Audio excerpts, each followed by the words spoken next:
सांग मैंने भावुं कि मुझे बेसन पोटर आलू रे कौन करी आज गोटे बढ़िया रेसिपी करी भिडियो लास्ट जाए देखो जमा स्किप करेंगे ना जापर मुझे कौन कर बेसन आलू पोटल रे को रेसिपीटा कर लास्ट जाए देखिए भल लगे लाइक शेयर कमेंट करेंगे सब्सक्राइब कर जमा ही भूलें डाण कर रेड कलर बटन को दबाई देवे सब्सक्राइब हो बेल आइकन ऑन करदे मुझे कौन नुआ नुआ भिड पकईबी आपण पाखे आगे पहुँची हेलो सांग मैंने जय जगन्नाथ नमस्कार मु सस्मिता आपण मो सस्मिता यूट्यूब चैनल स्वागत करुच्ची। प्रथम गोटे कढ़ई नहीं कढ़ई गरम पानी देती अदा रसुण पेस्ट दे हाफ चामच ताकू गोले नहीं स्वाद अनुसार अल्प लुण देती अल्प हल्दी देती कि गोले छाड़ी देती 5 मिनट छाड़देवा से भल से फुटी आसो जमी भल से फुटीगले गोटे गिनारे रखी बेसन बेसन को आस्ते आस्ते पकई भल से गोले नवा जमी बिंडा रही भल से मिस हो देखो पूरा आस्ते आस्ते कर भल से मिक्स करदे को जमी बिंडा रही बेसन पूरा भल से मिस हो बेसन आमर भल से हो गला गैस ऑफ कर छाड़ीदे 5 मिनट शीतल हाँपाई हल्का शीतल हो गले बेसन भल हम तो छाड़दे हल्का शीतल हाँपाई बेसन शीतल हो गोटे प्लेट रे तेल अल्प मारिदे बेसन नहीं बेसन को लेकिन हाथ साहाय्य भल से मेकश कर साइज कर छाड़देबा हाथ साहाय्य एमती हल्का हल्का कर छाड़देबा शीतल हाँपाई शीतल हेल्ले कटा हम सेम कढ़ई नहीं कढ़ई देती अल्प सोरिष तेल दे जो पोटल आलू काटती पकई देती पोटल आलू पकई देकी भल से गोले नहीं स्वाद अनुसार अल्प लुण अल्प किछि हल्दी गुंड अल्प किछि हल्दी गुंड नहीं भल से गोले छाड़ी भाजीवाई एक भल गोले छाड़ी भाजीवाई पोटल आमर एकर हो आसला सेपट भी नौटी देती पोटल भल से भाजी नवा जमी तार पानी मरज पोटपोड़ हो आलू भी पोटपोड़ जमी हो नाल पड़ जमी भल लगे तरकारी करने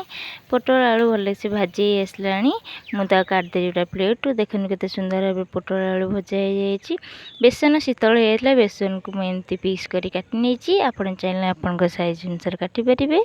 आपन जो साइज दरकार से अनुसार काटिपारे मुझे साइज कर काटी भल देखापी कढ़े तेल नहीं तेल गरम है बेसन सब एक कर पकई देती बेसन आमर गोटा पोटा हो आसला सेपट को नौटे देती बेसन भी आमर हो आसला भल से एक करदे बेसन आमर भल भाव भाजी आसला काटदे गोटे प्लेट को देखो भल भाव बेसन पूरा भाजी नहीं जमी भल लगे खायापी सेम कढ़ई अल्प तेल नहीं डालचीनी जीरा अल्प गोटे लवंग गोटी मसला पकई देती सी फुटी सारा पर भल से गोटे मीडियम साइज पियाज नहीं चुन चुन कर काटदे भी पकई देती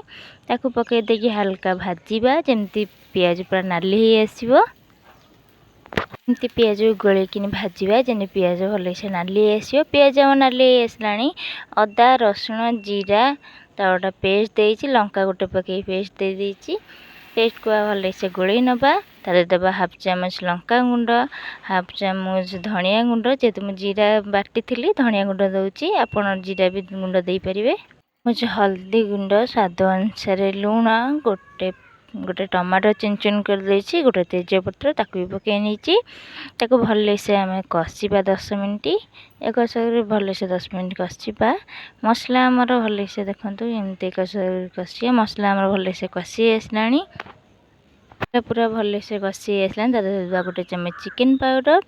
भल से कषि नवा पोटल आलू जो भाजी होते मसला कषि पकई नवा भी 5 मिनट भल से कषि नवा पोटल आलू आलू को भल से कषि नवा जमी स्मेल पड़े भल गोटे बास्ना आसो मसला को पोटल आलू कषि आसला पानी देदबा पानी देकिनी छाड़ीदे गोले छाड़दे भल से फुटापी आलू सीझापी तक देखो भल से पूरा फुटिकी भल कलर आसीगला आलू भी देखी दूसरी आलू भी भल से पूरा सीझी जाइए देखो आलू भी भल से पूरा सीझी जाइए गोले नवा गोले के जो रखी थे भाजिकी बेसन बेसन को गोटा आटा कर पकईदबा बेसन जो भाजी रखी सब गोटा आटा कर देखो पकई नहीं बेसन को सब गोटा गोटा कर पकई नहीं ताको 5 मिनट छाड़देवा भलसे फुटापी बेसन जमी भलसे होगापी तरकारी मिसी जावाई हल्का हल्का देखो बेसन पकई देकिनी 5 मिनट छाड़देवा फुटापी बेसन आम भलसे पकईकि फुटी आसला एक सारे गोल छाड़ी फुटापी बेसन आम तरकारी पूरा फुटी गला पकई अल्प किसी कस्तूरी मेथी मेथी पकई सारा गैस ऑफ कर देइछि गैस ऑफ करते पकई देछि गोटे चम्मच गरम मसला पकई दे काढ़ी देछि गोटे जगार देखो केते सुंदर भाव आमर हो रेडी हो गला गाँ स्टाइल पोटल आलू बेसन झाल देखो केते सुंदर भाव देखा पूरा गरम गरम अच्छी आप चाहिए भात रे रुटी रे पिठारे खाई पारे निहाती थरे ट्राए करेंगे कहे केमती सांग मैंने जब भिडियोटी भल लगी लाइक शेयर सब्सक्राइब करने जमा भी भूलें भिडियोटी टैग करूँ से मानक आपड़ जहाँ हाथ खायापी चाहते बेसन आलू पोटल झाल रही सांग मैंने देखा गोटे नुआ भिडियो जय जगन्नाथ हर हर महादेव।